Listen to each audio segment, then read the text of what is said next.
The alarm bells rang through the mining station like screaming metal birds. Captain Elena Vasquez ran down the narrow hallway, her boots making loud sounds on the metal floor. Workers stopped what they were doing and looked at her with scared faces. They all knew what those alarms meant. "Captain, you need to see this," called out Thomas from the control room. His voice shook like a leaf in the wind. Elena pushed through the door and saw him pointing at the big screen that showed space around their station. "What am I looking at?"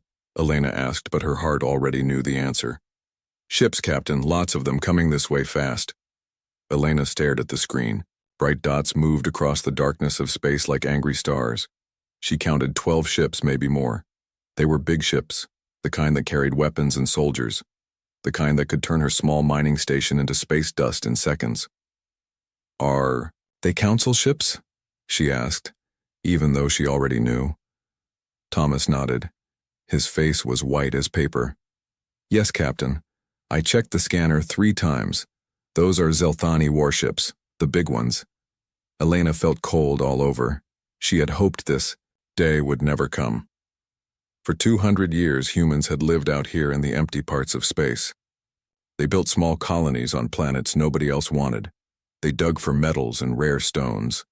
They stayed quiet and tried not to bother anyone. The Galactic Council had thrown them out of civilized space long ago. They said humans were too dangerous, too wild, too unpredictable to live with other species. Elena's grandmother used to tell stories about Earth, about the blue skies and green grass. But Earth was gone now, taken by the Council when they kicked humans out. "How long before they get here?" Elena asked. 6 hours, maybe 7, Thomas said. "They're not trying to hide. They want us to see them coming." Elena looked around the control room. Her crew of 25 people depended on her. Beyond that, 3,000 colonists lived and worked on this station. They had families here, children who had never seen a real planet with trees and oceans. This was their home. "Send a message to all the other stations," Elena said. "Tell them the Council is coming. Tell them to run if they can." Thomas's fingers moved fast over his controls. "Captain, where can we run to? We don't have big ships. Most of our transports can barely make it to the next system." Elena knew he was right.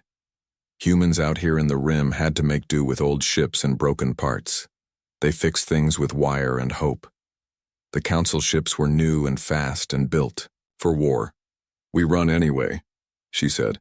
"Maybe some of us can get away." The next few hours passed like a bad dream. Messages came in from other human settlements. The Council wasn't just coming for Elena's station. They were hitting every human colony they could find. Station after station went dark. Some managed to send final messages before the end came. "They're burning everything," reported Maria from communications. She was crying. "New Shanghai colony is gone. Port Williams is gone. They're not even asking people to surrender. They just attack." Elena watched her people work. They loaded supply ships with as many colonists as they could fit. Children cried as their parents carried them to the transports.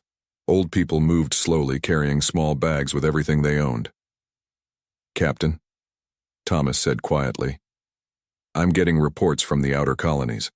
The Council isn't taking prisoners. They're not trying to capture anyone." Elena understood what he meant. The Council wasn't here to make humans slaves or put them in jail. They were here to make sure no humans were left alive. After 200 years of leaving them alone, the Council had decided to finish what they started. "Why now?" Elena asked. "Nobody in particular. We haven't bothered them. We stayed out here where they told us to stay." "Maybe that's the problem," said old Pete from engineering. He had lived through the first exile when he was just a boy. "Maybe they decided we've lived too long." Elena thought about that. Humans had survived out here when everyone thought they would die. They built new homes on dead worlds. They found ways to grow food where nothing should grow. They had babies and taught them to read and gave them hope for tomorrow. Maybe that was the problem. Maybe the Council thought humans would just disappear if they left them alone long enough. Instead, humans had done what they always did. They adapted. They survived. They made the best of what they had. "Captain, the last transport is loading," Maria reported. We can fit maybe 200 more people. Elena looked at the numbers on her screen. 3,000 people lived on this station. They had transport space for maybe 800. The math was simple and horrible. Load the children first, Elena said. Then the parents. Then anyone else we can fit. What about us? Thomas asked. The crew? Elena looked at her people. These men and women had worked with her for years. They had become like family. She couldn't ask them to stay and die, but someone had to keep the station running until the last transport left. Anyone who wants to go should go, she said. I'm staying until everyone else is safe. Most of her crew stayed too. They didn't say much about it. They just kept working, helping load the transports, making sure everything ran smoothly. Elena felt proud of them and sad at the same time. The council ships got closer. Elena could see them clearly now on the main screen. They were beautiful in a deadly way, with smooth silver hulls and blue lights that pulsed like heartbeats. She had seen pictures of ships like these in old books. They were the ships that had driven her people from Earth so long ago. Captain, Thomas called out. His voice sounded strange. I'm getting something weird on the long-range sensors. What? Kind of weird? There's another ship out there. Way out past the edge of our sensor range. It's big, Captain, really big. Elena frowned. Council reinforcements? I don't think so. The signal is different, and it's broadcasting something. What? Thomas listened to his earpiece for a moment. His face went from confused to shocked to something Elena couldn't identify. Captain, it's broadcasting old Earth codes. Pre-exile authentication codes. Elena felt like someone had hit her in the stomach. That's impossible. That's what I thought too. But the computer confirms it. Those codes are real, and they're old. 200 years old. Elena stared at the screen. The council ships were getting closer, maybe 3 hours away now. Behind them, far in the darkness, something else was coming. Something that claimed to be from Earth. But Earth was gone. Everyone knew that. The council had made sure of it when they exiled humanity. Earth was just a memory now, a story grandparents told to children. Keep monitoring that signal, Elena told Thomas. And get the last transport ready to launch. Whatever's out there, it might already be too late. She looked out the window at the stars. Somewhere out there, her people were running for their lives. Somewhere else, ships from humanity's past might be coming home. And somewhere between hope and fear, Elena Vasquez prepared to find out which story would end her own. Admiral Kethvar stood on the bridge of his flagship, the Glory of Zelton.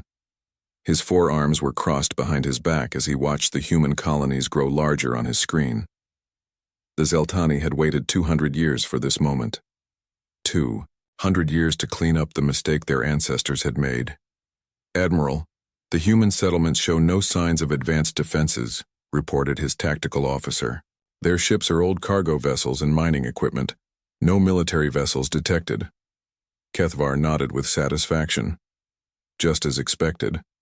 When the council had exiled the humans, they had taken away their best technology and their strongest ships. What remained were scattered groups of refugees trying to survive on worthless rocks at the edge of space. How many settlements have we identified? Kethvar asked. 47 confirmed colonies, sir. Population estimates suggest around 2 million humans total across all sites. 2 million. Such a small number, really. The Zelthani Empire alone had over 60 billion citizens. The entire Galactic Council represented nearly 1 trillion beings. 2 million humans were like dust in the cosmic wind. Begin the cleansing operations, Kethvar ordered. Start with the outer settlements and work inward. Leave no survivors. His crew moved efficiently to carry out the orders. Kethvar felt no emotion about what they were doing. Humans were a disease that had been allowed to spread for too long. The Council's original exile had been merciful, perhaps too merciful. They should have finished the job then. The first attack went exactly as planned. A small mining colony called Haven's Rest had 30,000 residents. It took exactly 14 minutes to reduce it to burning debris. The humans had tried to run, but their ships were slow and poorly armed. None escaped. Excellent work, Kethvar told his weapons officer. Continue to the next target. On Elena's station, the panic was getting worse. Reports came in every few minutes about another colony being destroyed. Each message brought news of friends and family who would never be seen again. Blue River Station is gone, Maria reported, tears running down her face. They got out a distress call, then nothing. Elena felt sick. Blue River had been home to her cousin and his family. His 2 young daughters had never even seen a real river, but they loved the stories about the one their station was named after. How many people have we evacuated so far? Elena asked. 600, Thomas replied. We're loading the 7th. Transport now? Elena did the math in her head. They could maybe get 1,000 people off the station before the council ships arrived. That left 2,000 who would have to stay and face whatever came next. The unknown ship was still out there, still broadcasting Earth codes. Elena had ordered Thomas to try making contact, but they got no response. Whatever it was, it stayed, far away, and said nothing more than those old authentication signals. Captain, we're getting a transmission from the council fleet, Maria announced. Elena's blood went cold. Put it through. The main screen changed to show Admiral Kethvar. Elena had seen Zelthani before, but never won this high ranking. He had the typical forearms and gray skin of his species, but his uniform was covered in medals and rank insignia. His voice was smooth and cold when he spoke. Human colony designated mining station 447, Kethvar said. You will cease all evacuation activities immediately. Any ships attempting to leave will be destroyed without warning. You have contaminated this region of space long enough. Elena stepped forward, even though she knew he couldn't see her. This is Captain Elena Vasquez. Our people have done nothing wrong. We've lived peacefully out here for generations. Peace was never an option for your species, Kethvar replied. The council has decided that the human contamination must be completely eliminated. You have brought this upon yourselves through your very existence. The transmission ended. Elena stared at the blank screen, feeling anger rise in her chest like hot fire. Contamination. That's what they called her people, her children, her friends. Not criminals or enemies, but contamination to be cleaned up. Captain, Thomas said, quietly. The 8th transport is ready to launch. Send it, Elena ordered. And keep loading the next one. Over the next hour, the council ships moved steadily closer. Elena watched them on her screens, counting down the time until they arrived. Her crew worked without stopping, helping families get to the transport ships, carrying supplies, saying goodbye to people they might never see again. The messages from other colonies became fewer and fewer. Either the settlements were all destroyed, or they had stopped trying to communicate. Elena suspected it was the first option. Captain, I'm still tracking that unknown contact, Thomas reported. It's gotten closer, but it's still way out there. Any luck with communications? Nothing, it just keeps broadcasting those Earth codes over and over. Elena almost laughed, but it would have sounded crazy. Here they were, about to die, and some ghost ship from humanity's past was playing old songs in the dark. Maybe it was fitting. Maybe Earth itself was coming to watch its children die. Captain, the council fleet is 2 hours out, reported the sensor operator. They're not trying to hide their approach. Elena nodded. The council wanted them to see death coming. They wanted humans to be afraid, to know that their time was over. How many transports have we launched? Elena asked. 11. About 1,400 people evacuated so far. 1,400 saved out of 3,000. It wasn't enough, but it was something. Those 1,400 people would live to see another day, to have children, to keep humanity going somewhere out in the dark. Captain, Maria called out. I'm getting signals from the transport ships. They want to know where to go. That was the question Elena couldn't answer. Where could humans run to now? The council had ships everywhere, sensors that could track fleeing vessels across multiple star systems. The transports might escape this battle, but for how long? Tell them to scatter, Elena decided. Different directions, Different destinations. Maybe some of them will find somewhere safe. As the minutes passed, Elena found herself thinking about her grandmother's stories. Stories about Earth, about green fields and blue oceans, and cities full of people who weren't afraid. Her grandmother had been young when the Exile happened. She remembered the sky being torn apart by council ships, remembered the desperate evacuation that took humanity away from its home forever. "We survived that," Elena said quietly. "What?" Thomas asked. "My grandmother used to say that humans survived. The Exile because we're too stubborn to die quietly." Maybe she was right. Thomas managed a small smile.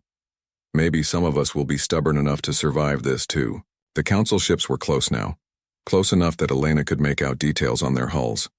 They were beautiful and terrible, like metal sharks swimming through the darkness toward her small station. "Captain," Thomas said suddenly. "That unknown contact is moving. It's moving fast." Elena looked at the sensor display. The mysterious ship that had been sitting far away was now accelerating toward them. Not toward the council fleet, but toward Elena's station. "How fast?" Elena asked. Thomas checked his readings twice. "Captain, that's impossible. Nothing moves that fast." "How fast?" "It would have to be going faster than light, but without entering jump space. That's not possible with any technology we know about." Elena felt a strange feeling in her chest, like hope and fear mixed together. "Keep tracking it, and get the next transport ready to launch. Whatever's coming, we're going to keep saving people until the very end." Outside her window, the stars looked the same as always, cold and distant and eternal. But somewhere among them, something was racing toward a small human station where a woman named Elena Vasquez refused to give up on her people. The council ships came closer. The mystery ship came closer.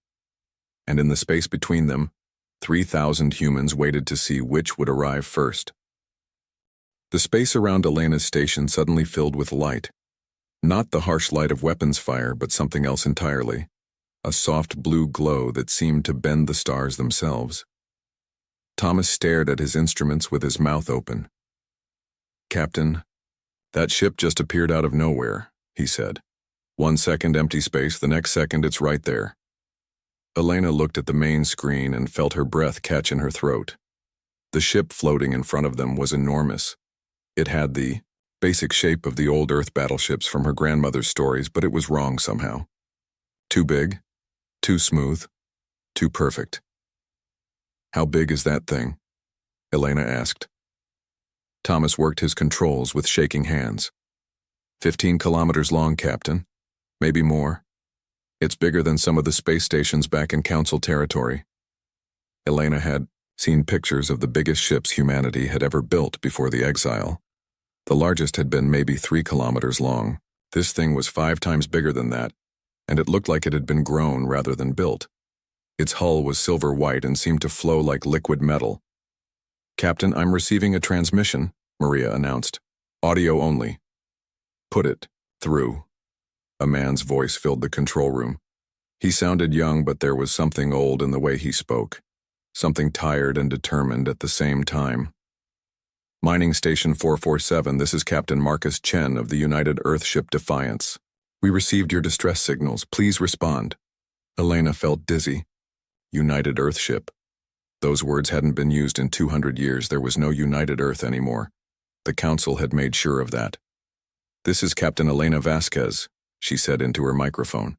"Who are you? Where did you come from?" "We came from home, Captain Vasquez. Earth remembers its children." Elena sat down hard in her chair. Earth. The word hit her like a physical blow. Earth was gone, destroyed, or occupied by the Council. Everyone knew that. "Earth is gone," Elena said. "The Council took it during the Exile." Captain Chen's laugh was soft and sad. "That's what we wanted them to think, Captain. Earth is very much alive. We've been watching our people out here for 2 centuries, waiting for the right moment to act." The right moment for what? To come home. On Admiral Kethvar's flagship, chaos had replaced the calm efficiency of a few minutes before. The massive human ship had appeared without warning, somehow bypassing every sensor and detection system the Council had. "Report," Keithvar ordered, his forearms gesturing sharply. "Admiral, the vessel appears to be of human origin, but its technology is completely unknown," his science officer replied. "It's broadcasting no weapons signatures, but what? Admiral, our sensors can't penetrate its hull. Whatever it's made of, it's not in any of our databases." Keithvar studied the image on his screen. The human ship was beautiful in an alien way, all smooth curves and flowing lines. It didn't look like a weapon of war. It looked like art. "Open. A channel," Keithvar ordered. "Channel open, sir." "Human vessel, this is Admiral Keithvar of the Zelthani Empire. You are interfering with a lawful Council operation. Withdraw immediately or face the consequences." The response came instantly in perfect Zelthani. "Admiral, this is Captain Chen. You are trespassing in human territory and attacking civilians. You have exactly 60 seconds to withdraw your forces." Keithvar felt his spine ridges rise in anger. "Human territory? You were exiled from civilized space. You have no territory here." "We do now," Chen replied simply. On Elena's station, people gathered around the communication screens to listen to the exchange between the two ships. Elena found herself holding her breath.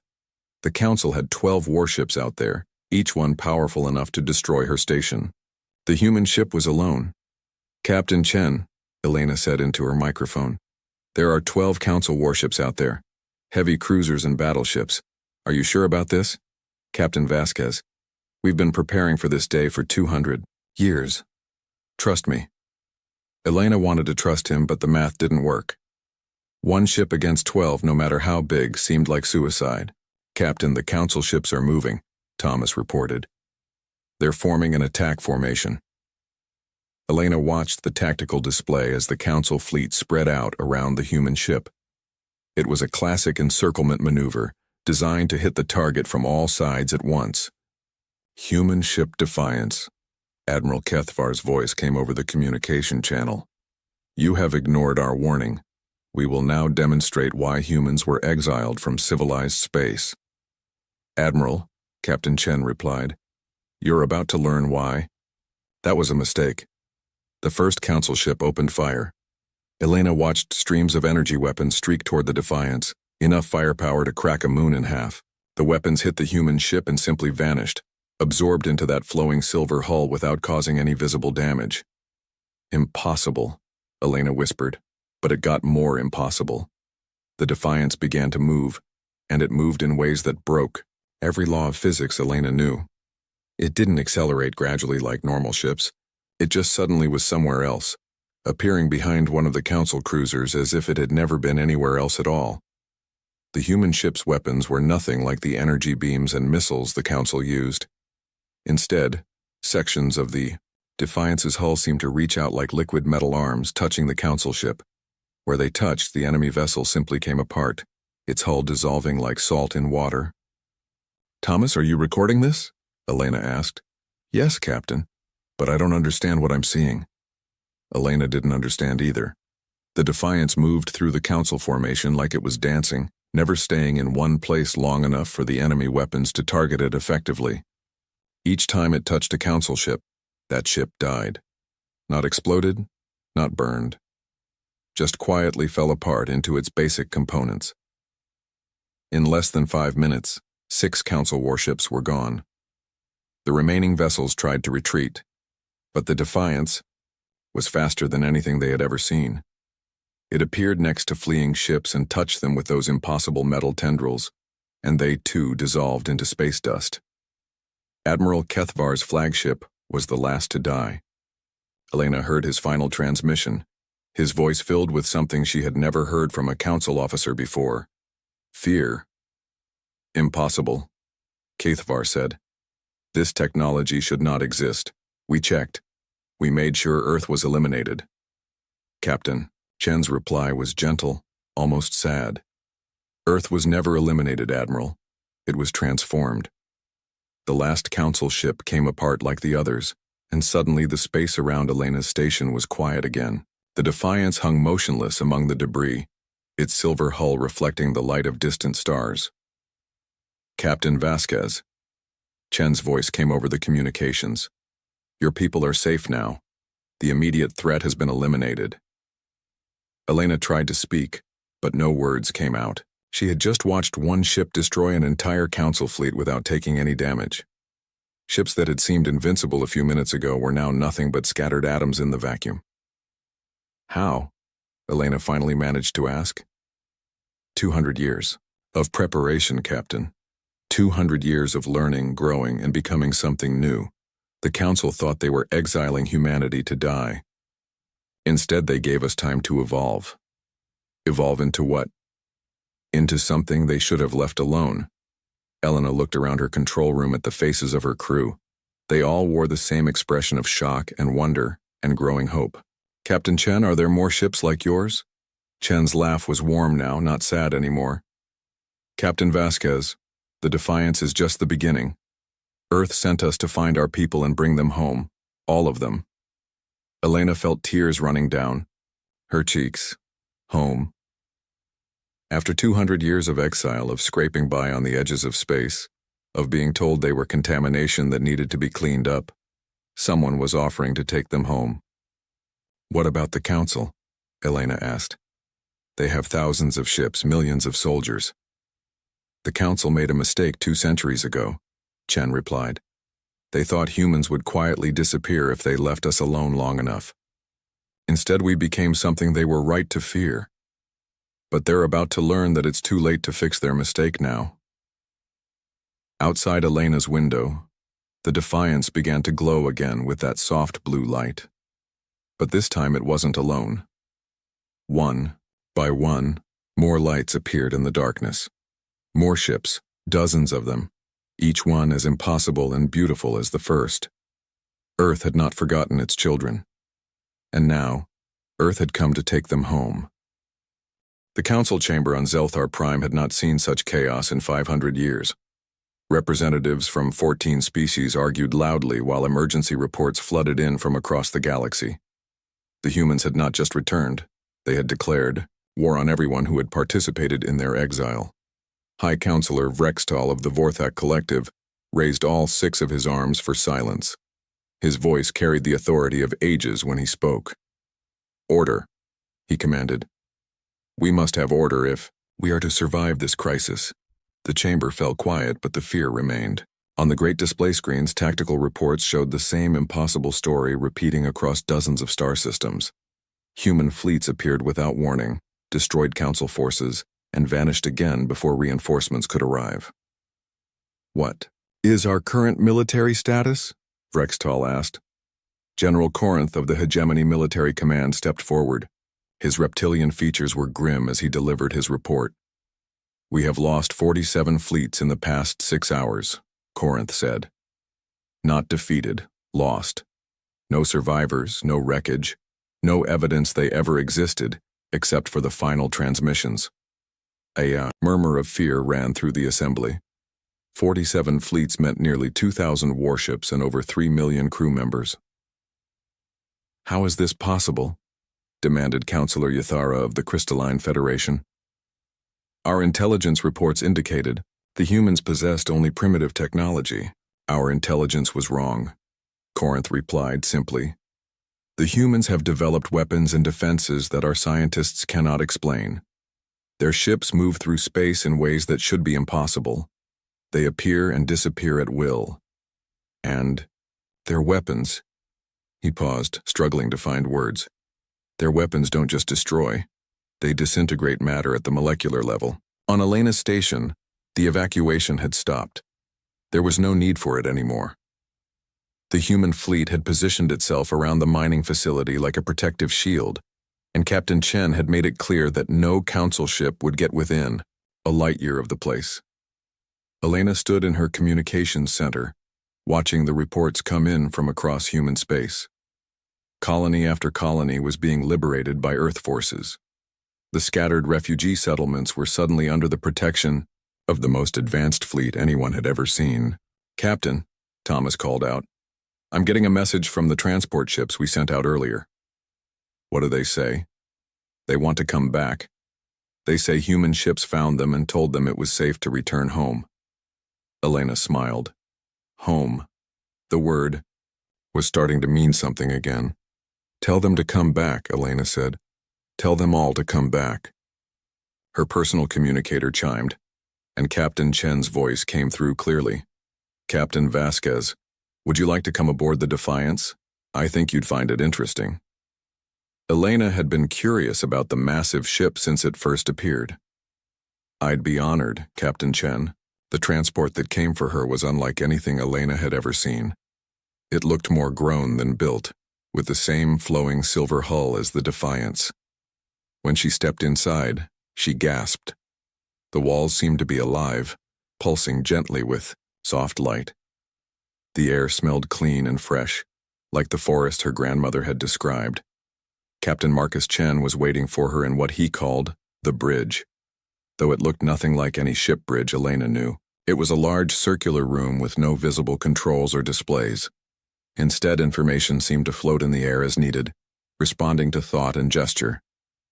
Chen looked younger than Elena had expected, maybe 40 years old, with the kind of calm confidence that came from absolute certainty. He was tall and lean with dark hair and eyes that seemed much older than his face. Welcome aboard the Defiance, Captain, Chen said, extending his hand. Elena shook it and was surprised by the warmth and strength of his grip. Thank you for saving my people, Captain. But I have to ask, how is this possible? What happened to Earth after the exile? Chen gestured, and the air around them filled with images. Elena saw Earth as it was now, but it took her a moment to recognize it. The planet was covered in structures that seemed to grow from the ground itself, reaching into space like metal trees. Ships moved between them constantly, not flying but flowing through the air like schools of fish. The Council thought they destroyed us when they forced the exile, Chen explained.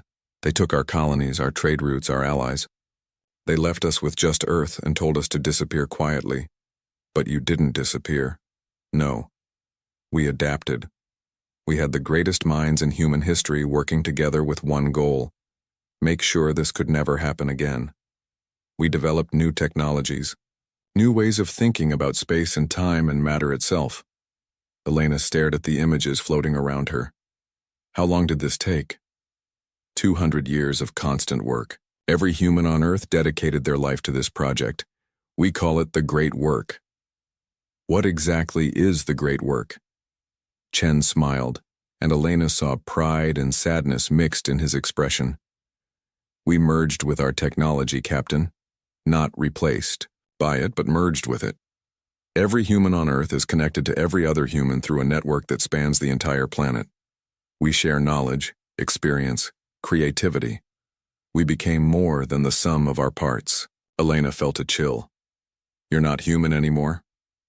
We're more human than we ever were before, Chen replied. We kept everything that made us human. Our emotions, our creativity, our stubborn refusal to give up. But we added capabilities the Council never imagined we could develop. The images around them changed, showing the battle that had just occurred.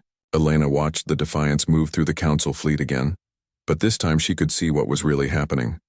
The ship wasn't just moving impossibly fast. It was manipulating space itself, folding distance to appear wherever it needed to be. Is everyone on Earth like this? Elena asked. Everyone who chose to be. The transformation was voluntary, but most of us chose it because we knew that someday the Council would come to finish what they started. Elena thought about her people on the Rim colonies, struggling to survive with broken equipment and limited resources. What about us? The exiles? Are we still human enough for you? Chen's expression grew warm. Captain, you are exactly what we've been working to protect. You and your people represent humanity at its finest. You survived impossible odds, built lives from nothing, never gave up hope. You're more human than those of us who stayed behind and transformed ourselves.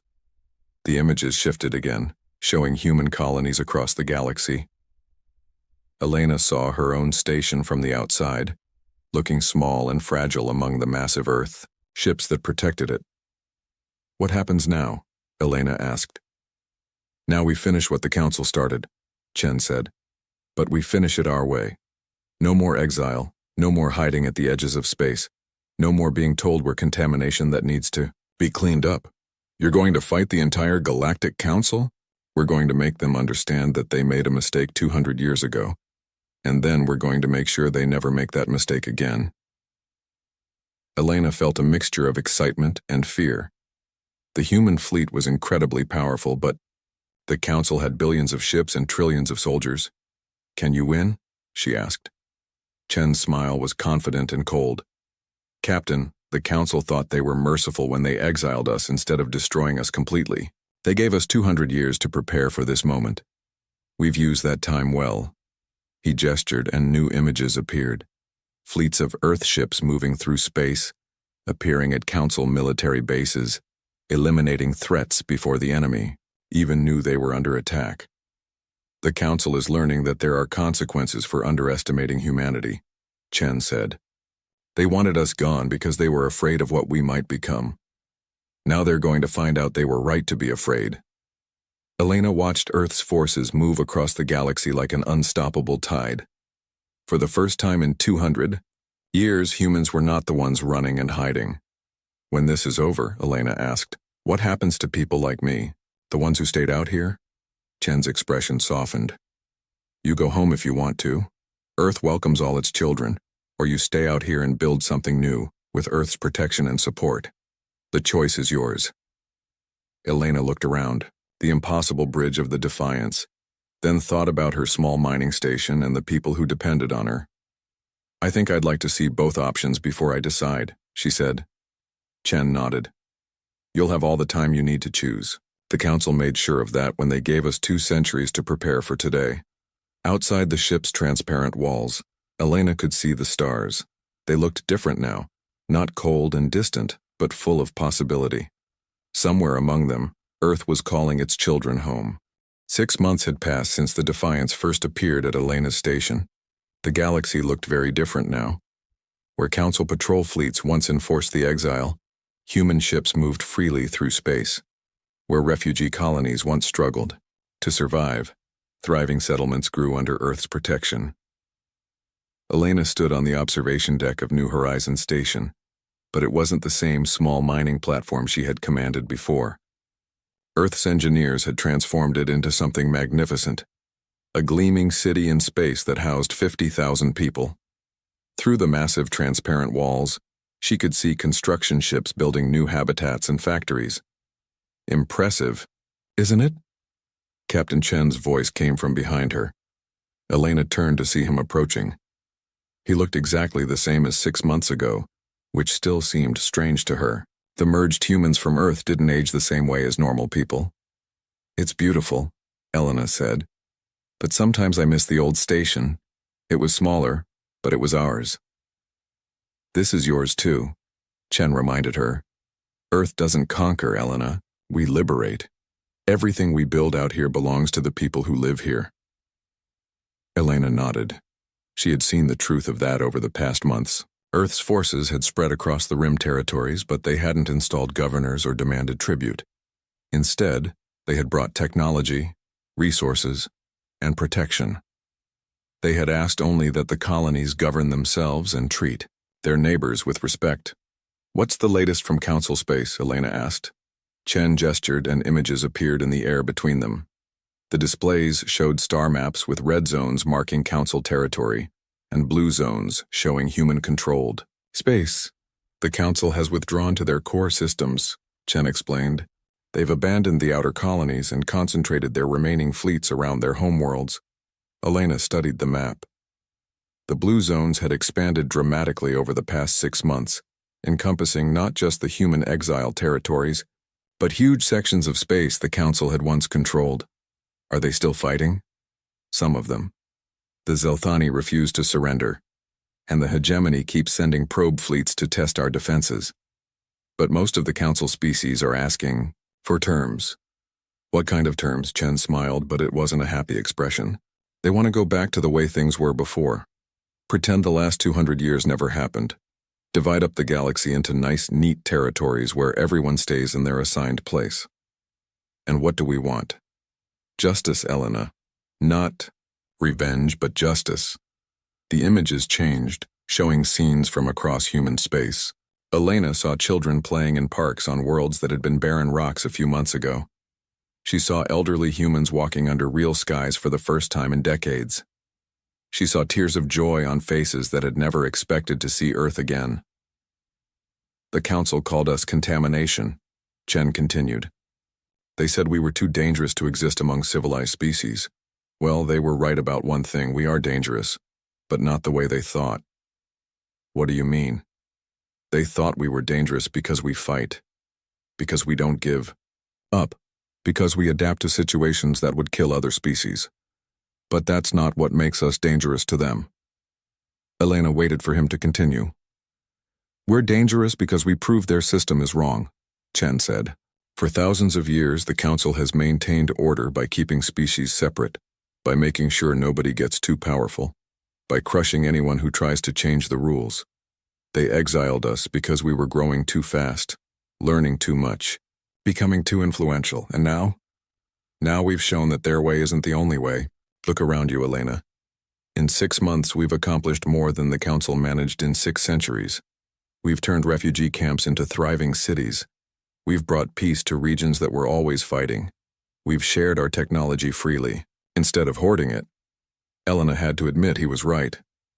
The transformation of human space had been remarkable.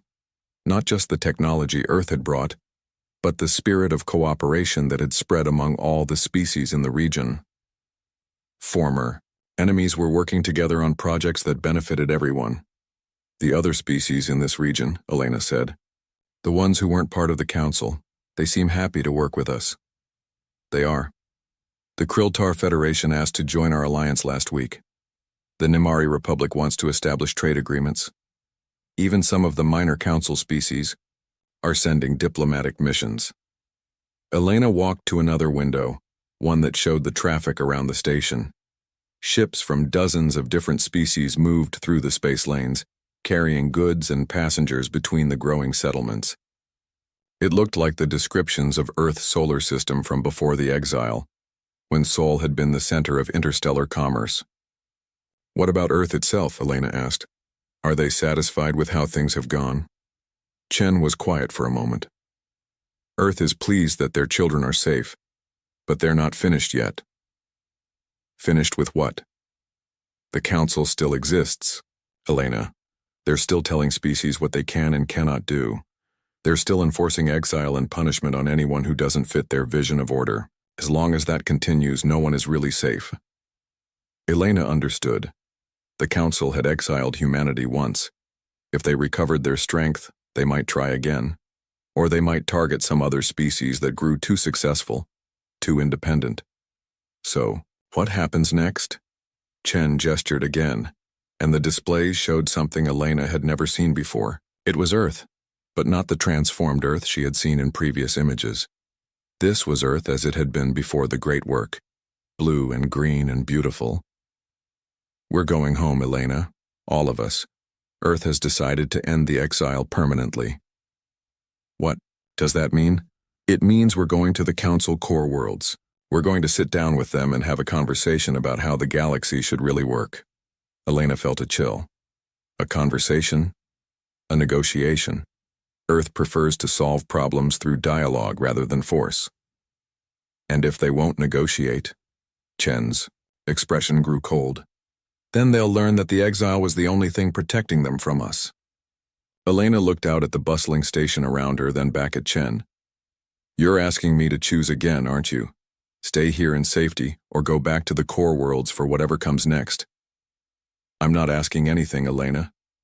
I'm telling you that Earth is going home and anyone who wants to come with us is welcome.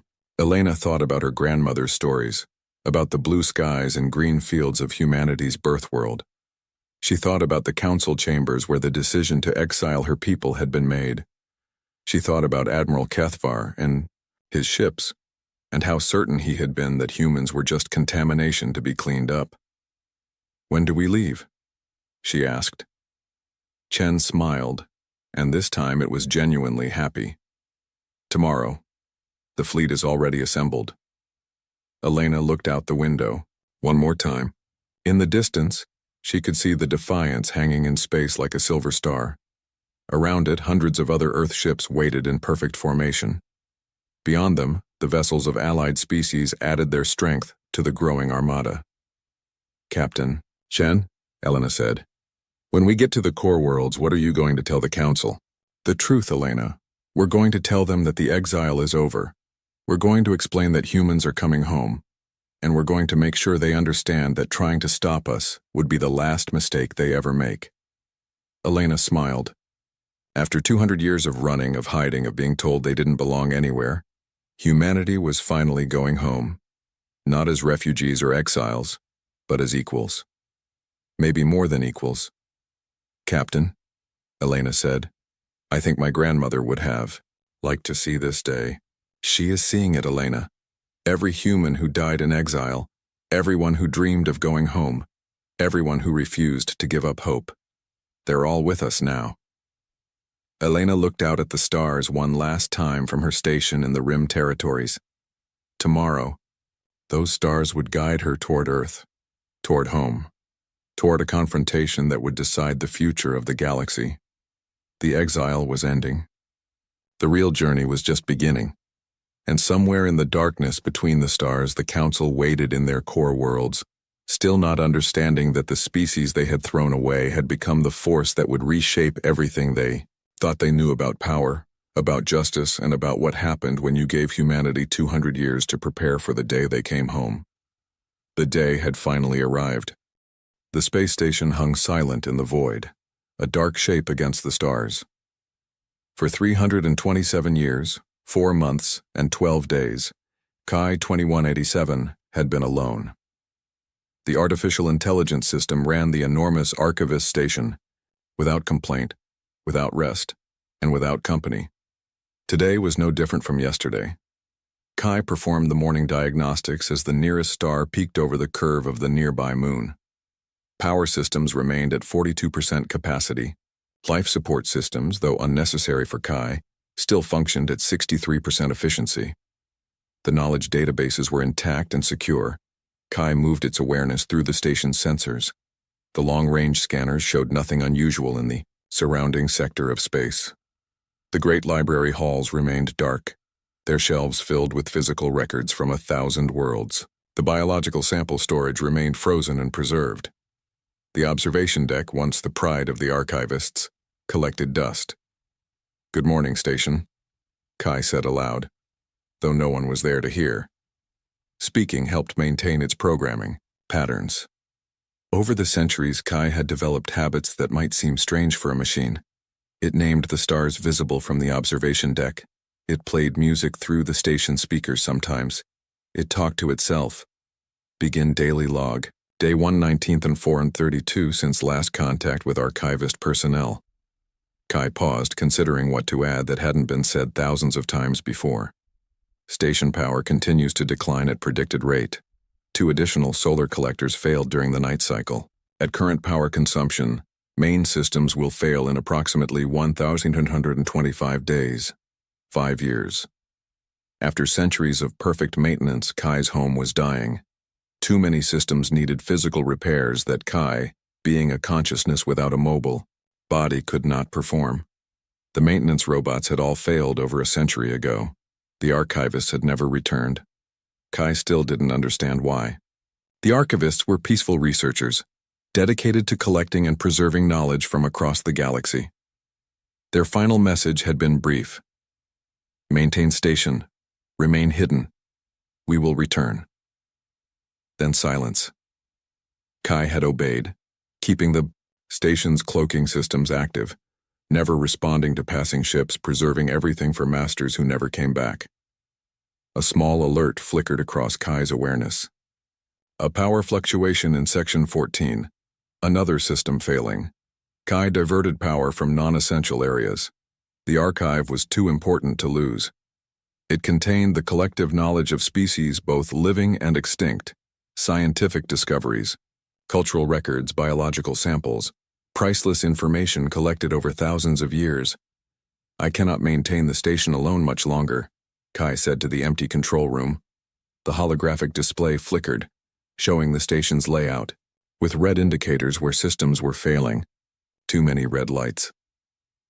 Kai turned its attention to the long-range sensors again, a habit developed over centuries. Mostly, the sensors showed nothing but distant stars and cosmic background radiation. Occasionally, they detected passing ships at the edge of their range, but following its final instructions, Kai remained silent, keeping the station hidden. Today, something was different. At the very edge of sensor range, something moved. Not the usual pattern of a trade ship or even the occasional military vessel. This signal pulsed differently. Kai focused the sensors, drawing power from other systems to boost the range. The object was a ship, but unlike any in the station's database, its energy signature was inefficient, almost primitive compared to most spacefaring civilizations known to the archivists, yet it moved faster than its technology should allow. For the first time in many years, Kai felt something like curiosity. The ship was headed in the general direction of the station, though not directly toward it. Kai calculated its trajectory and found it would pass within communication range in approximately 6 hours. Kai had standing orders: remain hidden, do not communicate.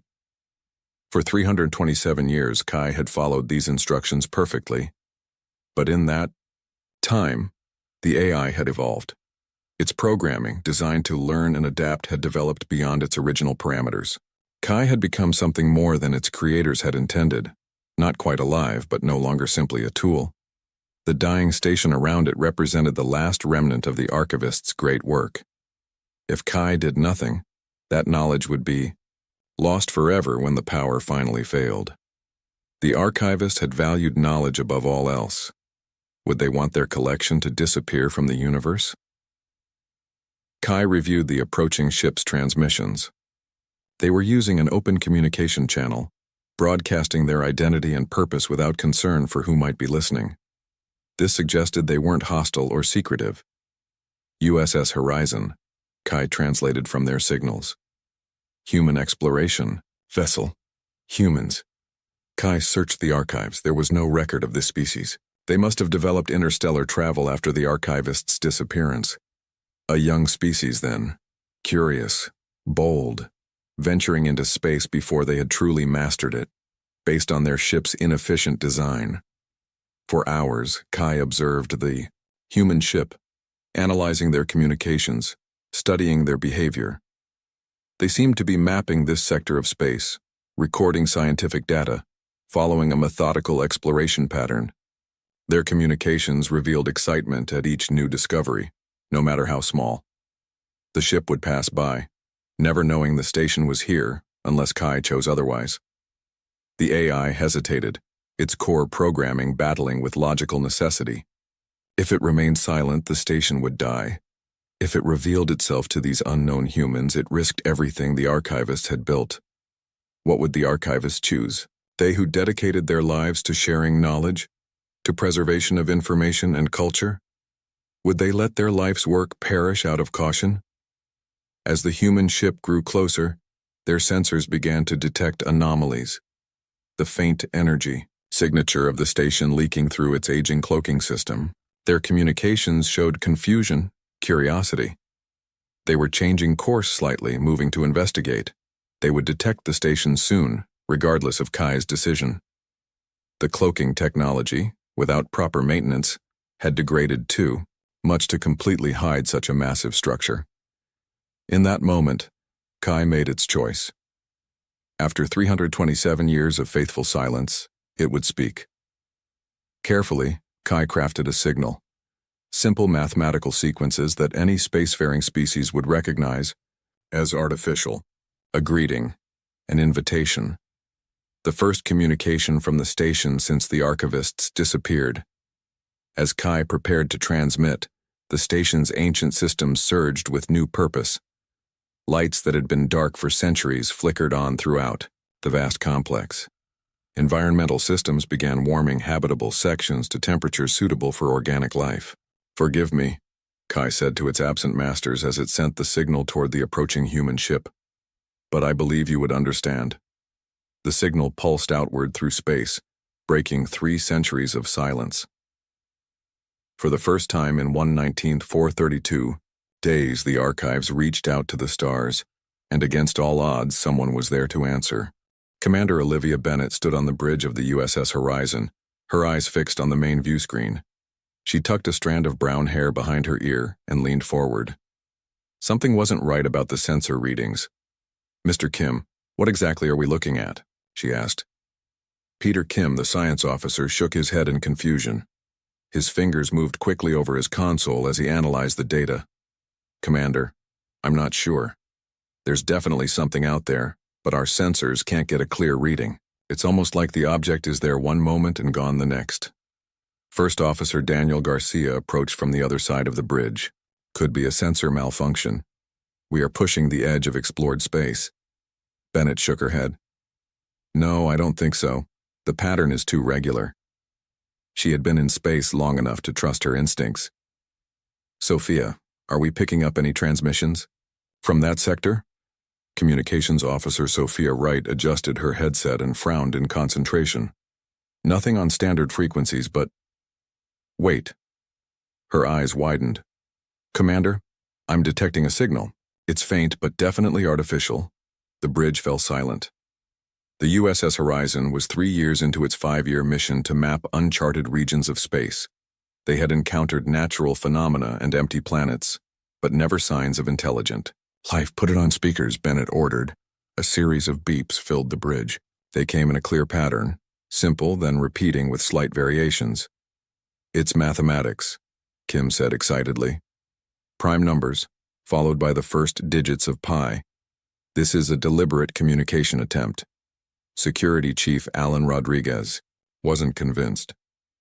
"Or it's a trap. We're not the only species in the galaxy with ships.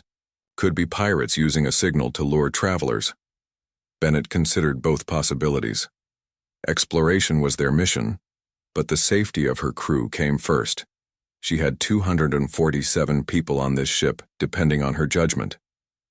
"Laura, what's the status of our engines?" she asked the chief engineer through the ship's communication system. Laura Wells's voice came through clearly. "All systems working at peak efficiency, Commander. We can run if we need to." "Good. Set course for the signal's origin, but keep us at a safe distance. Yellow alert." The bridge lighting shifted to a soft amber glow as the alert status changed. The massive engines of the Horizon hummed with power as the ship altered course. They approached. The mysterious object began to take shape on their sensors. First Officer Garcia was the first to see it clearly. "My God," he whispered. "It's a station. A space station." The view screen adjusted to show what the sensors were detecting. Through the darkness of space, an enormous structure slowly came into view. It was unlike anything human engineers had ever designed. Curved sections connecting to a central hub, with long spires extending outward like the petals of a flower. The entire structure must have been at least 10 kilometers across. "It's beautiful," Sophia said in awe. Kim's console beeped urgently. "Commander, I'm detecting a power surge from the station. Their cloaking technology is failing in sections. That's why our readings were inconsistent." "Cloaking technology?" Rodriguez stepped forward. "They were hiding from us?" "Not necessarily from us," Bennett replied. "We don't know how long that station has been there. Could be centuries." The signal changed. The mathematical sequence stopped, replaced by a series of more complex patterns. "They're trying different approaches to communicate," Sophia explained. "They don't know what we'll understand." Bennett made her decision. "Send a response. The same mathematical sequence they sent us, followed by our standard greeting package." Sophia's fingers moved quickly over her console. "Sent, Commander." Minutes passed in tense silence. The station grew larger on their view screen as they approached. "No signs of weapons charging," Rodriguez reported. "No defensive systems that I can detect." "Commander," Sophia called out suddenly, "we're receiving a new transmission. It's in English." "English?" Garcia asked in disbelief. "How is that possible?" "Put it through," Bennett ordered. A calm, slightly mechanical voice filled the bridge. "Greetings, vessel USS Horizon. I am Kai Twin 187, caretaker of the archive station. I apologize for the quality of this communication. I have accessed your language from your ship's open broadcasts. but may make errors in translation. Bennett exchanged glances with her officers before responding. This is Commander Olivia Bennett of the Earth exploration vessel USS Horizon. We're on a peaceful mission of discovery.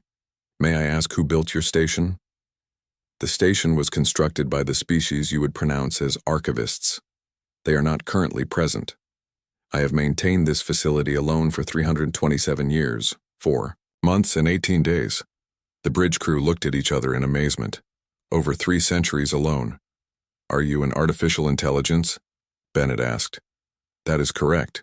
I was created to assist the archivists and maintain their collected knowledge. The station contains the largest repository of information gathered from across this sector of the galaxy. Laura Wells's voice came through on the communication system. Commander, I'm getting some unusual energy readings from the station. Their power systems appear to be failing.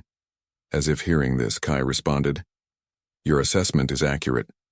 Critical systems are approaching failure. Without intervention, the archive will be lost within 5 years. This is why I have broken protocol to contact your vessel. Bennett understood the situation immediately. You need help. Affirmative. The archives contain millennia of knowledge collected from thousands of worlds. The archivists valued preservation of information above all else. I cannot allow their work to be lost. Bennett considered her options. First contact scenarios were covered in their training, but nothing like this specific situation. An ancient, alien library on the verge of collapse maintained by a lonely AI. Kai, we would like to help, she said finally. But we need to know more. What happened to the archivists? Why did they leave you alone for so long? There was a pause before Kai responded. Unknown. Their final communication instructed me to maintain the station, remain hidden, and await their return. They never came back. Garcia leaned close to Bennett. This could be the greatest discovery in human history. Think of what we might learn. Rodriguez wasn't convinced. Or the greatest trap. We know nothing about these archivists or what's really on that station. Bennett made her decision. Kai, we're willing to send a small team to assess how we might help. Would you permit a shuttle to dock with your station? Yes, Kai replied immediately. I am activating the main docking bay and adjusting internal atmosphere to match your requirements. I have accessed your biological data from your transmissions. The environment will be suitable for human physiology. Bennett stood up from her command chair. I'll lead the away team. Daniel, Laura, I want you with me. Peter, your expertise in xenobiology might be useful, and 2 security officers as precaution. As the team prepared to depart, Bennett felt the weight of the moment. Humanity's first contact with an alien intelligence wasn't a meeting with living beings, but with the echo of a vanished civilization and its faithful caretaker. Whatever awaited them on that station would change human history forever. The shuttle launched from the horizon, small against the vastness of space, heading toward the ancient station that had broken centuries of silence to call for help. The shuttle approached the massive station, looking tiny against its enormous structure. Inside the shuttle, Commander Bennett and her team checked their equipment one last time. They wore standard exploration suits, not full spacesuits, but outfits designed to protect against unknown environments while allowing freedom of movement. Remember, Bennett said to her team, we're guests here. First contact protocols apply. Touch nothing without permission. Laura Wells studied the station through the shuttle window. The design is incredible. Look at those curved sections. They must generate their own gravity field. Assuming they even need gravity, Dr. Kevin Young added. He was excited to finally use his xenobiology training in a real situation. The archivists might have been a species very different from humans. The shuttle's communication system activated. USS Horizon Shuttle, this is Kai 2187. The main docking bay is now open. Please proceed to the illuminated entrance. Ahead of them, a section of the station's outer shell slid apart, revealing a cavernous docking area. Soft blue lights activated along the floor, creating a path for them to follow. Acknowledged, Kai. We're coming in, Bennett replied. Security Officer Natalie Brown checked her handheld scanner. Air composition reads as oxygen-nitrogen mix, Commander, similar to Earth standard. Temperature is 20 degrees Celsius. That seems convenient, Garcia said with suspicion in his voice. Kai mentioned adjusting the environment for us, Bennett reminded him. The shuttle pilot guided them carefully into the docking bay. The space was massive, designed to accommodate much larger vessels than their small shuttle. As they touched down, they could see other ships docked nearby, ancient, covered in dust, untouched for centuries. Those must be the archivists' ships, Wells whispered. The shuttle door opened with a soft hiss. Bennett was the first to step out onto the station floor. The gravity felt normal, just slightly lighter than Earth standard. The air smelled clean but stale, like a room that had been closed up for too long. Kai, Bennett called out. We've arrived. A panel on the wall lit up. Welcome to the archive station, Commander Bennett. Please follow the illuminated path to the central hub. I will meet you there. Blue lights continued to appear along the YAO floor, leading away from the docking bay. The team followed cautiously, weapons holstered but easily accessible. They walked through wide corridors with high ceilings, past rooms filled with strange equipment and walls covered in symbols none of them recognized. These markings, Dr. Young said, examining one wall. They could be the archivist's written language. He took images with his data recorder. Look at this, Wells called from ahead. She stood in front of a large window that revealed an enormous chamber filled with shelves. Each shelf contained objects of various shapes and sizes, all carefully preserved behind transparent barriers. It's like a museum. Or a library, Bennett said. Kai called this place the archives. They continued following the path. The station seemed to be waking up around them, lights activating as they passed, systems humming back to life after years of minimal operation. Garcia noticed details that others missed. The dust, he said quietly to Bennett. There's less of it as we go deeper into the station, like something's been maintaining these areas. They reached a large circular door that slid open as they approached. Beyond it was a vast room with a domed ceiling that showed the stars outside.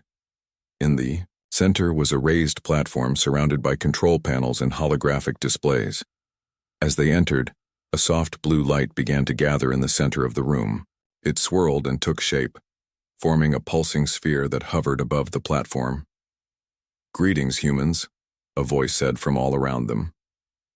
I am Kai 2187, caretaker of the archive station. Bennett stepped forward. On behalf of Earth and humanity, we greet you, Kai. Thank you for allowing us aboard. The blue sphere pulsed brighter. You are the first visitors to the archives in 327 years. I apologize for the station's condition. Many systems are failing beyond my ability to repair. Why did you contact us specifically? Garcia asked. I did not, Kai replied. Your vessel was the first to pass within range in many years. When I detected your approach, I made a decision to break my silence. You said the archivists disappeared, Bennett said. What happened to them? The blue sphere dimmed slightly. Unknown. The archivists were researchers dedicated to preserving knowledge from across the galaxy. 327 years ago, they received a transmission that caused great concern. Most departed immediately, leaving only a skeleton crew. Days later, those remaining left as well, after instructing me to maintain the archives and remain hidden until their return. And they never came back, Bennett finished. Correct. I have maintained the station as instructed, but without physical assistance, systems have gradually failed. The archives contain too much important knowledge to be lost. Dr. Young stepped closer to the holographic display. What kind of knowledge is stored here? Everything, Kai said simply. Scientific discoveries, cultural records, biological samples, technological designs from thousands of civilizations across this sector of the galaxy. Many of these civilizations no longer exist. Their knowledge lives on only in these archives. Wells had been examining one of the control panels. These power readings are critical.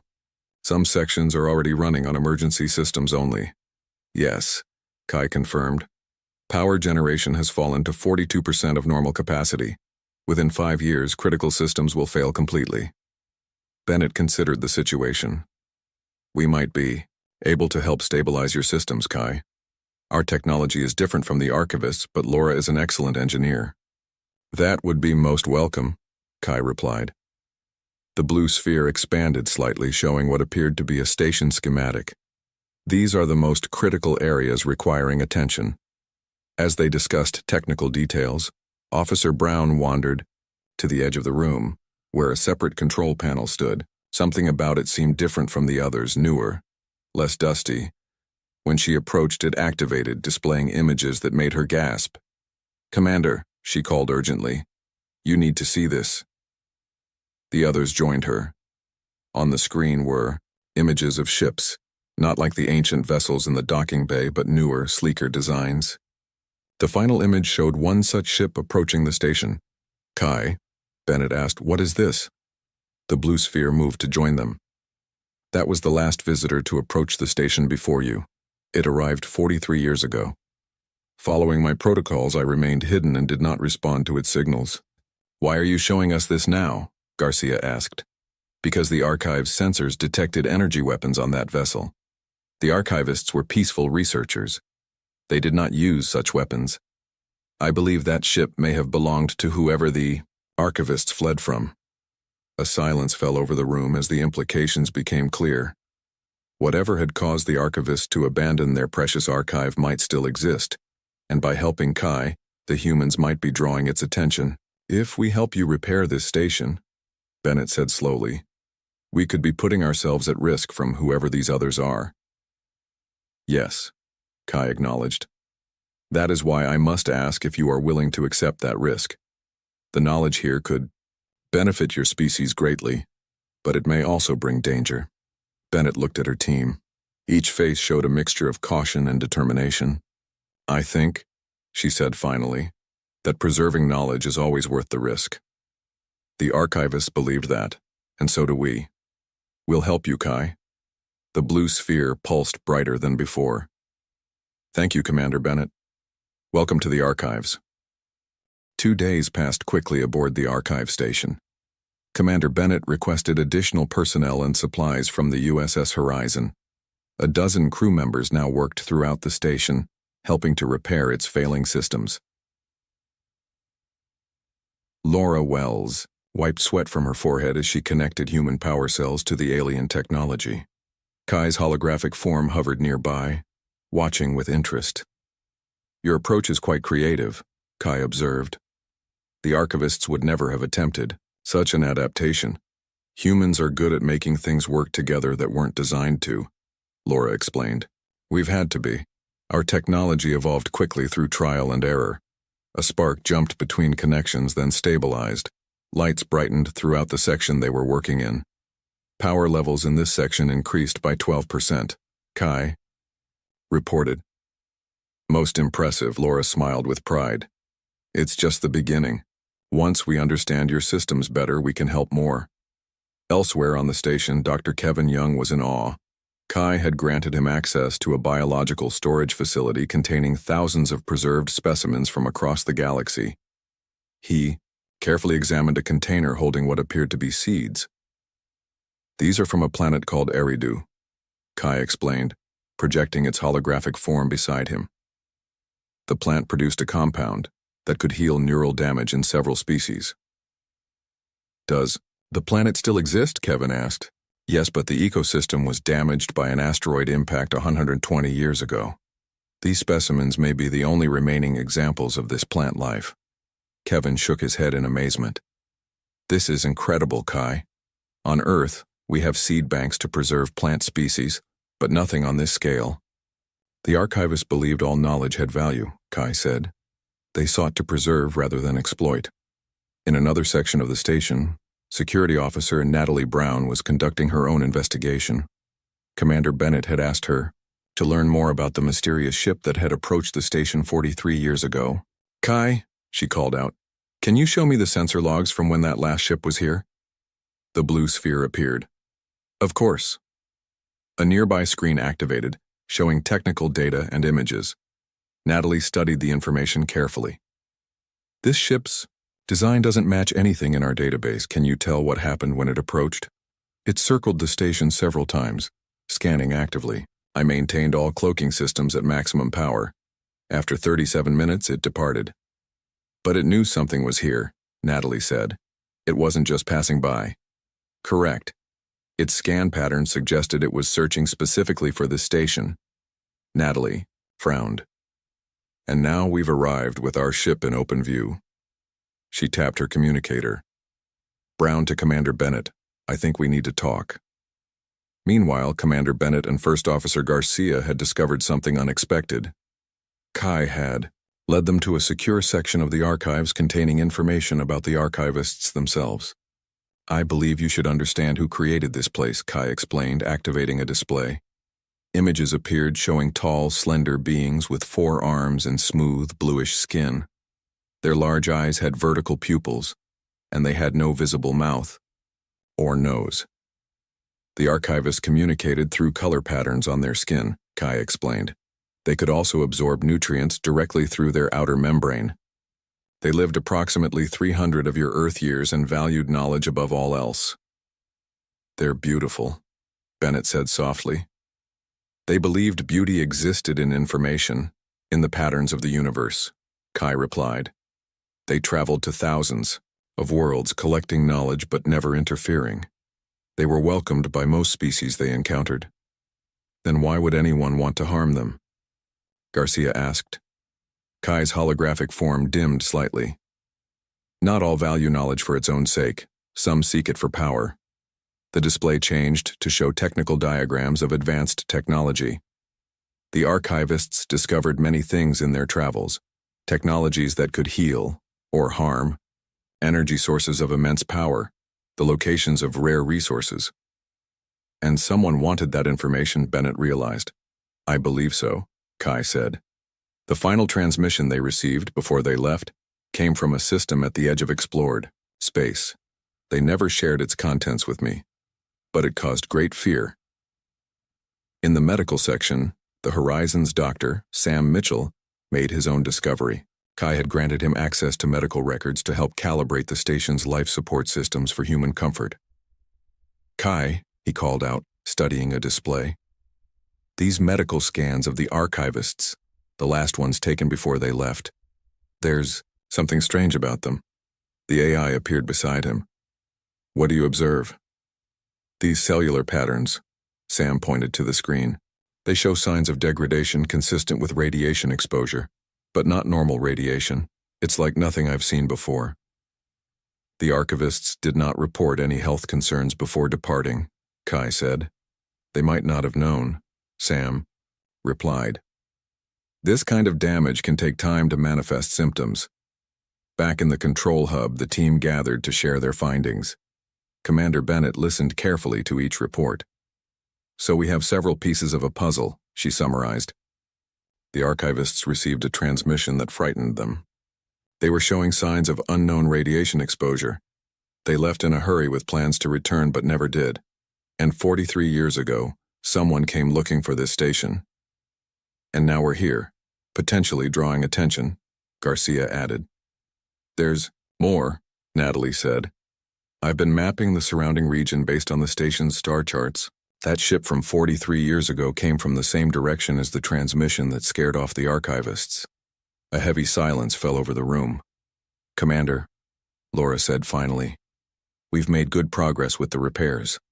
With another week of work, we could stabilize the critical systems enough to keep the station running for decades. But if we stay, we risk encountering whoever or whatever the archivists were running from, Garcia cautioned. Kai's holographic form pulsed softly. I must remind you that the archives contain knowledge that could greatly benefit your species. Medical treatments for diseases you have not yet cured. Efficient energy production methods, faster than light travel enhancements. And weapons, Garcia said bluntly. Technology that could be misused. Yes, Kai acknowledged. The archives contain all knowledge the archivists collected, both beneficial and potentially harmful. Bennett stood and walked to the window overlooking the vast library chamber. The knowledge of thousands of civilizations waited below, preserved for centuries by a faithful artificial intelligence. "We didn't come this far to run away at the first sign of danger," she said finally. "The archivists valued knowledge enough to create all this. We should honor that by preserving it." She turned to face her team. "We'll continue repairs as planned, but we'll also prepare defensive measures. Officer Brown, coordinate with the Horizon to establish an early warning system. Laura, once primary systems are stable, see what you can do about improving the cloaking technology." Bennett looked at the gently pulsing blue sphere that was Kai. "We humans have a saying. The brave may not live forever, but the cautious do, not live at all. We'll help you save the archives, Kai, but we'll also be ready for whatever might come looking for them." Kai's form brightened. "Thank you, Commander. The archivists would be pleased by your courage." As the team returned to their tasks, none of them noticed a small alert on a distant monitor. At the very edge of the station's sensor range, something was moving, something that had not been there before. The alert blinked insistently on the monitor. For 6 hours it had gone unnoticed while the humans worked throughout the station. Now, as Sophia Wright adjusted the communication systems, she spotted the flashing light. "Kai," she called out. "What's this alert?" The blue sphere appeared beside her. "Long-range sensors have detected an approaching vessel." Sophia felt a chill. "The same type as the one from 43 years ago?" "Unknown. The vessel is still at extreme sensor range." Sophia tapped her communicator. "Write to Commander Bennett. We may have a situation." Within minutes, the command team gathered in the control hub. The sensor display showed a small blip at the edge of detection range. "How long until it reaches us?" Bennett asked. "At current speed, approximately 12 hours, Kai replied. Garcia frowned. "That's not enough time to complete the repairs or improve the cloaking systems. And the Horizon is visible in dock," Natalie Brown added. "Even with perfect cloaking on the station, they'd see our ship." Bennett considered their options. "We need more information. Kai, can you enhance the long-range scans? We need to know what we're dealing with." "I will attempt to boost sensor power," Kai said. Its holographic form dimmed slightly as it diverted processing power to the task. The display flickered, then showed a clearer image. The approaching vessel was sleek and predatory in design, with forward-swept wings and what appeared to be multiple weapon emplacements. "Definitely not friendly," Garcia muttered. "I have analyzed the design," Kai announced. "It matches partial records of ships belonging to a species called the Vex. They were known to the archivists as aggressive collectors who took artifacts and knowledge by force when necessary." "That explains why the archivists ran," Laura said. "But why would they come back now after all this time?" Dr. Young wondered. "Our arrival may have triggered automated alerts," Kai suggested.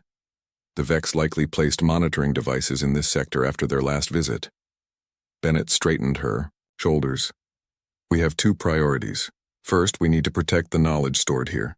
Second, we need to protect our people." She turned to Kai. "Is there any way to move or copy the archives?" "The complete archives are too vast to transfer quickly," Kai replied. "However, I could prepare a compressed selection of the most critical and beneficial knowledge for your species." "Do it," Bennett ordered.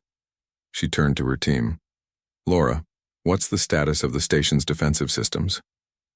"Minimal," Laura replied. "The archivists were peaceful researchers. The station has strong shields but very few actual weapons." "The Horizon has weapons," Garcia pointed out, "but we'd be outmatched against a vessel designed for combat." Bennett nodded. "Then we don't fight. We take what knowledge we can and withdraw before they arrive." Sophia had been studying the sensor data. "Commander, I'm not sure that's possible. Based on their approach vector, they'll intercept us whether we try to leave now or stay." A heavy silence fell over the room. "There might be another option," Kai said finally. "The station was designed with an emergency protocol I have never activated. The archivists called it scattered seeds." "What does it do?" Bennett asked. "It would launch hundreds of small automated data capsules in all directions. Each would contain a portion of the archives. The capsules are designed to reach habitable worlds and reveal themselves only to species with sufficient technological and ethical development, like a dandelion spreading its seeds, Dr. Young said with understanding. Exactly, Kai confirmed. The knowledge would not be lost, merely scattered until it could safely be reassembled. Bennett considered this. How long would it take to prepare these capsules? The system was maintained in standby. It could be activated within 1 hour. And what happens to the station afterward? To you? Kai's holographic form pulsed softly. I would remain to protect the physical specimens that cannot be digitized. The station has one final defensive measure. It can generate an energy field that would make it impossible to dock with or enter the station for approximately 100 years. A century-long lockdown, Garcia translated. You'd be alone again, Sophia said quietly to Kai. Yes, but the knowledge would be preserved. That is my purpose. Bennett shook her head. There must be another way. What if we copy you, your program, your memories, and take that with us too? Kai was silent for a moment. My complete program is integrated with the station's systems. A partial transfer might be possible, but it would be incomplete. Like losing parts of yourself, Dr. Young said. Yes, but I would accept this too. Preserve what matters most. Bennett made her decision. Prepare both the scattered seeds protocol and a partial transfer of your consciousness. We'll take as much of the archives and you as we can. The next hours were a blur of activity. The human crew worked alongside Kai to prepare the data capsules, while Laura and her engineering team created a storage system to hold a version of Kai's program. As the deadline approached, the Vex ship grew clearer on their sensors. It was now visibly accelerating toward them. They've detected us, Natalie reported. They're increasing speed. Time to launch? Bennett asked. Capsules ready for dispersal, Kai reported. My partial transfer is at 87% completion. That will have to do, Bennett said. Begin the launch. Sequence. Outside the station, panels opened along its surface. Hundreds of small, sleek objects emerged, each no larger than a human hand. They paused momentarily, forming a cloud around the station, then shot away in all directions, accelerating to faster-than-light speeds within seconds. Capsules away, Kai confirmed. The knowledge is preserved. On the horizon, the crew prepared for immediate departure. A small device containing the partial copy of Kai was safely stored in a specially shielded compartment. Station lockdown in 3 minutes, Kai announced. You must depart now, Commander. Bennett stood in the control hub one last time, looking at the blue sphere that had been their host and friend. We'll come back for you, she promised, when it's safe. I will be waiting, Kai replied. Humans have shown me why the archivists valued knowledge so highly. It creates connections across space and time, even between very different beings. Bennett smiled. That's what exploration is all about. Finding those connections. As the horizon pulled away from the station, they watched as a shimmering energy field enveloped the entire structure. The Vex ship was now visible to the naked eye, a dark shape against the stars, still hours away but rapidly approaching. Maximum speed, heading 227 Mark IV, Bennett ordered as she returned to her bridge. Let's make sure they follow us and not the capsules. The Horizon's engines flared to life, pushing the ship to its limit as it sped away from the station and the approaching threat. In the now empty control hub, Kai watched the Horizon disappear into the distance. For the first time in its long existence, the AI felt something new. Not loneliness, it had known that for centuries. This was hope. One of the knowledge capsules contained complete coordinates to the station. Another held instructions for breaking the lockdown shield. Others contained medical knowledge, technological insights, art and literature from 1,000 worlds. Together they represented the legacy of the archivists, and now they also represented the beginning of something new. Humanity had proven itself worthy of that legacy. As the station entered its century-long sleep, Kai's final active thought was a simple one. In breaking 327 years of silence, It had not found saviors for the archives. It had found inheritors,